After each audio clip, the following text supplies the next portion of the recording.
So we've got Mike letting us know that 1997 Nebraska beats 1997 Michigan soundly. Of course, you have that opinion. You have every right to have that opinion, but it's kind of meaningless. So again, our purpose and mission here is not to tell any of you who's the best team in any particular year. I don't care who the best team is. We don't know who the best team is. That should have been settled then. It wasn't. We didn't have a good enough system to figure it out. So we don't know who the best team was. Okay. So anyone, I will say this, in this type of situation here, that any Nebraska fan or anyone who says that Nebraska would have definitely beat Michigan, you are clueless. If for any Michigan fan or Michigan supporter or just anybody that says Michigan would have definitely won that game, then you are clueless. We don't know. We don't know. And again, if you know who would have won mythical games, hypothetical games, then you should be much better at actually predicting the games that are going to be played during the season, and you should be online winning a ton of money. And I'm guessing that you're not. But regardless, you don't know. I respect your opinion, Mike. I respect your opinion. We can roll out all sorts of games from the past, and I can give you my opinion on who I think would have won the game. Yeah. Now, we can roll out games from the past that nobody cares about, that weren't played in say 1997 Nebraska versus 1997. Who was the worst team in the Big Ten in 1997? Probably 1997 Indiana. Who would have won that game? Well, that is pretty clear that Nebraska would have won that game. Or Michigan 1997 against the worst team in the Big 12. Well, yeah, we can safely say that those are not comparable teams. But in a situation like this, again, who knows? I'm sure Moose has already taken up the fight that that Michigan would have won, no doubt. And again, Moose doesn't know either. None of us know. We have no idea. We can only guess. And the guess doesn't matter because the guess is never going to be played for us to find out. So actually, even though this is a difficult season to weed through, we could sit and compare these teams all day. Quarterbacks, running backs, offensive lines, defenses. We could go through the whole thing. We can go through the schedule. I've done it before countless times. The bottom line is that these were two exceptional football teams, and they both have valid arguments. Like if we had to select one team, if somebody held a gun to my head and I had to select a team, well, actually, my vote would be split in this way. If you asked me who earned the national championship more so than the other, again, I just think it's so close that I'm not going to say other than Nebraska won a game on a fluke. Nebraska won a game on a fluke. So therefore, I would say they won it fair and square. It's not like they did anything illegal or that the refs blew a call. They won it fair and square. But typically, you don't draw up plays in which you're throwing passes off guys' cleats from the opposing team to ricochet into the hands of your player to win football games. So that's typically not the way it's done. So in that manner, Nebraska got luckier than Michigan.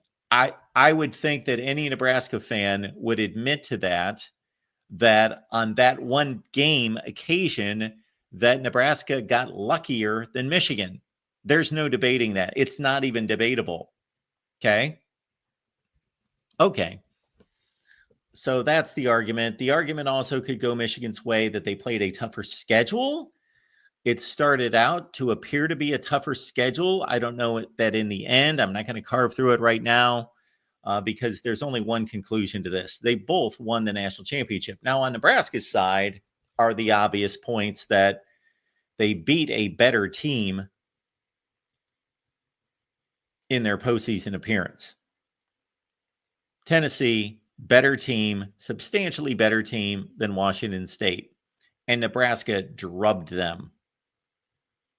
Michigan skated by Washington State. Shoot, Ryan Leaf was throwing the ball in the end zone to pull off the upset at the end of the game. And Nebraska was coming off a game against Texas A&M in which they just bloodied them. They put up 54 points. They beat them by 39. They beat them by, 39 points. And Michigan certainly deserved to beat Ohio State. They outplayed them. They were the better team, but it was close. It was a close game. It's 20-14. Charles Woodson basically won that game. Without Charles Woodson, Michigan certainly would not have defeated Ohio State. I don't know who else they might have lost to. They skated by Iowa. They got by Iowa.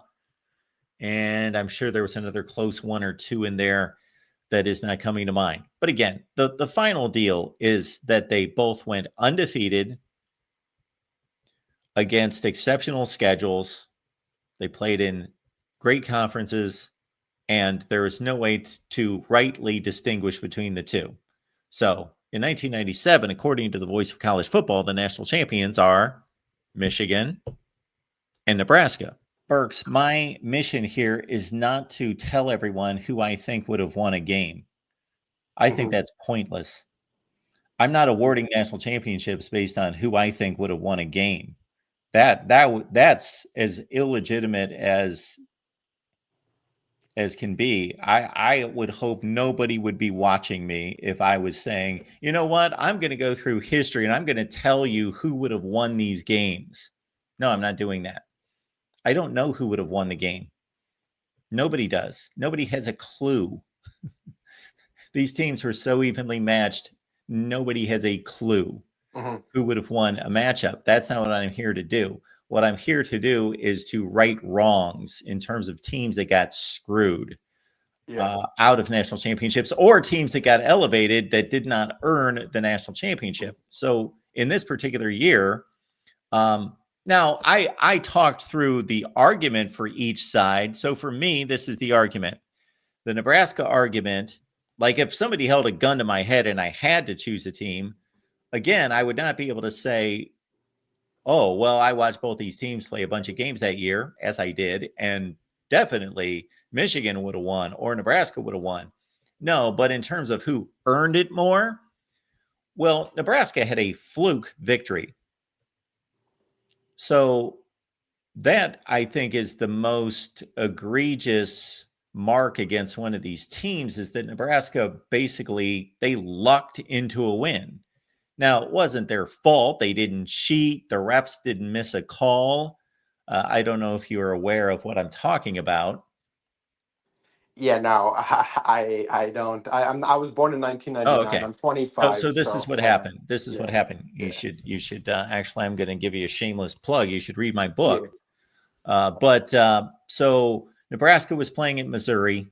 Missouri was a decent team, not a great team, 7-5 kind of team. And game was going back and forth, back and forth. The game went to overtime, or this was in regulation, and Nebraska had a fourth down and they were losing by a touchdown. If they throw an incomplete pass, the game's over. And they're sitting at about the Missouri 15-yard line, and they throw a pass into the end zone. Scott Frost does, and the ball ricochets off a Missouri defensive back who had got knocked down or slipped or was diving for the ball or something.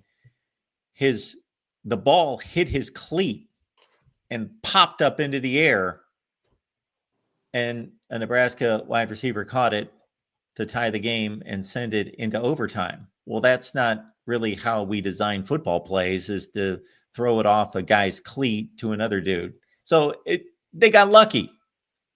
Now, did they cheat or do anything wrong? No, they won the game fair and square, but they got lucky. The other point on Michigan's side would be that if you really look at the schedules are pretty comparable, but I would say that Michigan played a tougher schedule slightly, not by a lot. So on the Nebraska side, Burks, I would say that they were a much more dominant team near the end of the year. Michigan slipped by Ohio State. That was a close game. They escaped. I'm not saying they weren't the better team. They were certainly the better team, and they deserved to win the game. But man, Charles Woodson won that game. Charles Woodson had an interception in the end zone. He had a punt return for a touchdown. He had another pass play in which he was playing wide receiver for like 40 yards to set up a touchdown. He played a great game, and he won the Heisman Trophy on that day against Ohio State. And then, of course, Michigan won the Rose Bowl game against Washington State by 5, and Washington State was throwing the ball into the end zone to win the game. So that was a close Rose Bowl. In comparison, Nebraska won the Big 12 championship game by 39 points. They scored 54. They wiped Texas A&M off the field. And then they probably played what was either Florida State or Tennessee was the other best team in the country after those two. And they took out Tennessee pretty easily. 42-17, I believe, was the final score. So Nebraska was playing better football at the end of the year. Dude, yeah, I 100% agree with what you just said. And not only that, if Woodson wouldn't play, I truly feel like, let's say like they were the verse Michigan, Nebraska, and Woodson wasn't playing, I just don't see how Michigan could, like beat Nebraska by so much, because Woodson was a one man army kind of player, Yeah, like he was amazing. And if he didn't, and you're right, Nebraska was just at the end, they just like were dominating. They finished so strong. And so when I search up this, Nebraska and Michigan, it seems like the internet is favoring Nebraska much more than Michigan, just because of how they finished at the end. And when you look at the numbers, of Nebraska was number one in offense, Michigan was number one in defense. Nebraska was actually number six, I think, or five in defense, and Michigan was 40th in offense. So Nebraska actually has the edge in terms of statistics and how they finish at the end, but at the end of the day, you don't know what's going to happen. Like, look at Michigan, sure. Ohio State. Look at Michigan, Ohio State last year. Ohio State edged Michigan in everything, so like on almost everything, I would say, right? And Michigan did the upset. So I understand. I agree with you. This is actually smart that you don't really try to choose like who you think is going to win if these two teams haven't played yet. Who's going to Yeah. win it? Yeah. I've been Hmm. accused from time to time of being arrogant, but I'm not an Hmm. arrogant twit to the point that I'm going to tell people. Now, I can give my opinion. I respect everyone who gives their opinion and says, "Hey, I think Nebraska would have won," or "I think Michigan would have won," or whatever game we're talking about. I totally respect that, and everybody has the right to do that. But I'm not. I'm doing something that's systematic. I want to be able to release something that says, the voice of college football, meaning myself, but our entire community, we have vetted out every season in the history of college football, and we've righted some wrongs. And it's not based on just, oh, I think they would have won. I like them. I like their colored jerseys, that kind of thing. No, it was based on logic and reason and weighing the resumes. And if there's a tie, it's too bad. I don't want there to be ties for national championships. I would love for us to be able to go through every season and say, well, that's definitely the team that earned it. But once we get previous to the BCS era, and even a couple of years in the BCS, it is a muddled mess. There's going to be seasons where I'm going to say, you know what, there's 5 national champions. Like according to our system, there's 5-11-1 teams and they didn't play each other. And there's a couple seasons coming in the 70s where it's like that.